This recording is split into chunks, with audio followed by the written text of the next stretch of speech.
በመቀጠል የምናየው application of limits ይሆናል። one of the application of limits asymptotes ነው። asymptotes ምንድናቸው? they are lines or curves that describes some properties of the function and they are useful guidelines in drawing the graphs of functions. ስለዚህ the determination of these asymptotes በሊሚት በጣም ሲምፕሊፋይድ ያው ሌላ መንገዶች አሉ ግን ሊሚትን በምንጠቀምበት ሰዓት ሲምፕሊፋይድ ይሆንልናል ማለት ነው። ስለዚህ የመጀመሪያው vertical asymptote ነው። the line x is equal to a is said to be the vertical asymptote in f of x if the limit of the function as x approaches to a is equal to plus or minus infinity ማለትም as x approaches to a number a from the left and from the right functionaችን if it approaches to plus or minus infinity x is equal to a will be our vertical asymptote. The same way horizontal asymptote ደግሞ ምንድነው? if the limit of f of x as x approaches to infinity የሆነ ኮንስታንት ቫልዩ k የሚሰጠን ከሆነ ይሃ ኮንስታንት k y is equal to k ሆሪዞንታል አሲምፕቶታችን ይሆናል ማለት ነው። ከዛ ኦብሊክ አሲምፕቶት ደግሞ ቨርቲካልም ሆሪዞንታልም ያልሆነ ላይን ነው። ምንድነው? it has a slope y is equal to mx plus b ተብሎ የተገለጸው ለዛ ነው። ስለዚህ this is said to be an oblique asymptote in f of x if the limit of this function in terms of x as x approaches to m is equal to 0 where m and b are given as these ማለት ነው። ስለዚህ በዚህ መሰረት የተወሰኑ ኤግዛምፕሎች እናያለን። for a from our previous knowledge directly አይተን ይሄ ፈንክሽን vertical asymptote እንዳለው እናውቃለን፣ horizontal asymptote እንዳለው እናውቃለን፣ oblique asymptote ግን የለውም ቢቀር። ስለዚህ ከvertical asymptoteአችን እንጀምራለን። for a the vertical asymptote ምንድነው የተባባለው? if there exists a number a and the limit of the function as x approaches to a plus or minus infinity ከሆነ x is equal to a vertical asymptote ነው ብለናል።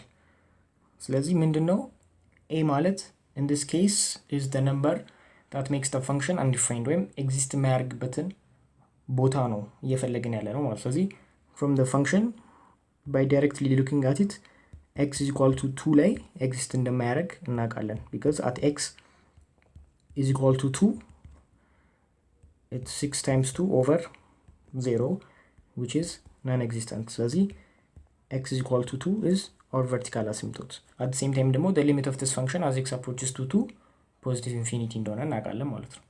ከዛ ወደ horizontal asymptote እንሄዳለን። horizontal asymptote ላይ ደግሞ if the limit of our function as x approaches to infinity የሆነ ኮንስታንት ቁጥር የሚሰጠን ከሆነ ይሄ ኮንስታንት ቁጥር will be our horizontal asymptote ማለት ነው። ስለዚህ the limit of 6x over x minus 2 as x approaches to infinity ማለት በሊሚት ፕሮፐርቲ አስቀድመን እንዳየነው this is equal to 6 ስለዚህ y is equal to 6 horizontal asymptoteአችን ይሆናል ማለት ነው። again from previous knowledge ለዚህ ፈንክሽን ኦብሊክ አሲምፕቶት ብቻ እንዳለው እናውቃለን። ማለትም vertical እና horizontal asymptote የለውም ማለት ነው። vertical asymptote እንዴት የለውም? እንደምናየው there is no number that makes this function undefined ማለትም ዶሜናችን ሪል ነምበር ነው። ስለዚህ vertical asymptote አይኖረንም። horizontal asymptote ደግሞ የማይኖረን the limit of the function as x approaches to infinity የሆነ ኮንስታንት ነበር አይመጣም። ስለዚህ at the same time ደግሞ ከራሽናል ፈንክሽን እውቀታችን the degree of the numerator is greater than the degree of the denominator። ስለዚህ ምንድነው ይሄ ኢምፕላይ የሚያደርገው? that it has an oblique asymptote ማለት ነው። ስለዚህ oblique asymptote እንዴት ነው የምናገኘው? it's in the form of y is equal to mx plus b m እንዴት ነው የምናገኘው? by using the limit of f of x over x as x approaches to infinity ይሄ ማለት 2x to the power of 3 minus 3x square over x into x square plus 1. This implies that the limit of 2x cubed minus 3x square over x cubed plus x as x approaches to infinity. ስለዚህ ይሄ ማለት ምንድነው? 2 ነው ማለት ነው። ስለዚህ y is equal to 2x plus b አለን ማለት ነው። ስለዚህ y ኢንተርሴፕታችን እንዴት ነው የምናገኘው? again ሊሚትን በመጠቀም ነው። the limit of f of x minus mx as x approaches to infinity በሚለው ማግኘት እንችላለን።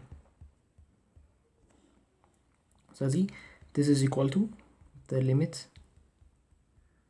of 2x cubed minus 3x square over x square plus 1 minus 2x ስለዚህ ይሄ ሲምፕሊፋይ ሲደረግ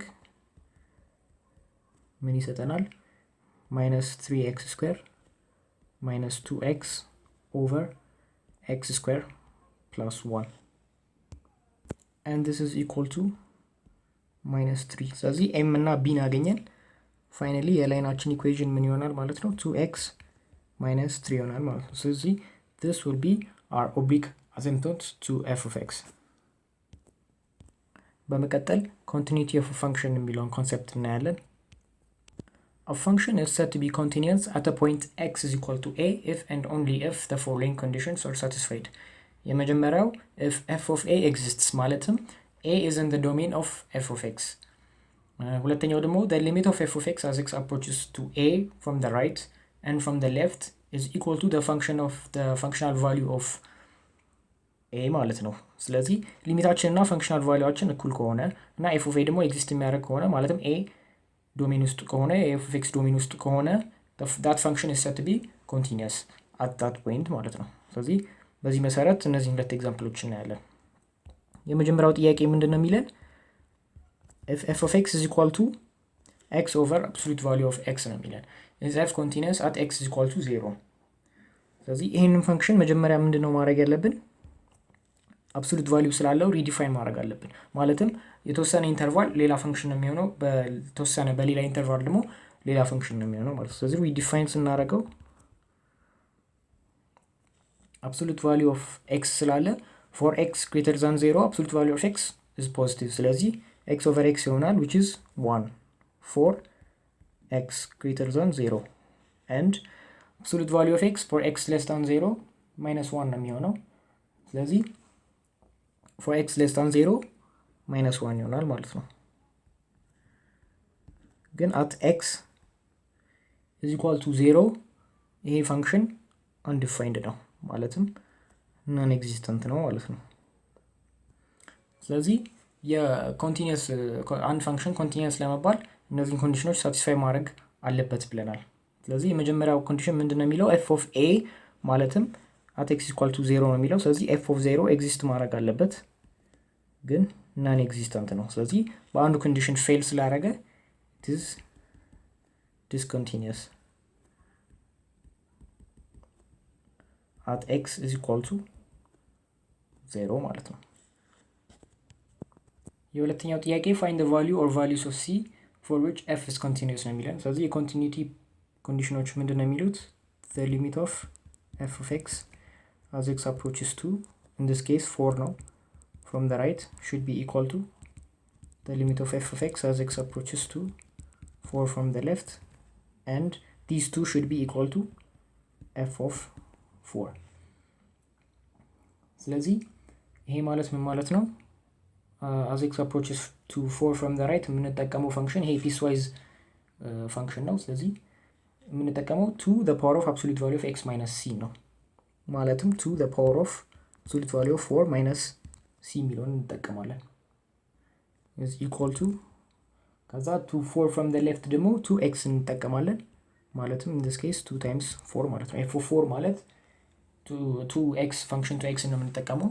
ስለዚህ ከዚህ ጋር ተመሳሳይ ስለሆነ በዚህ መቀጠል እንችላለን ማለት ነው። ስለዚህ this means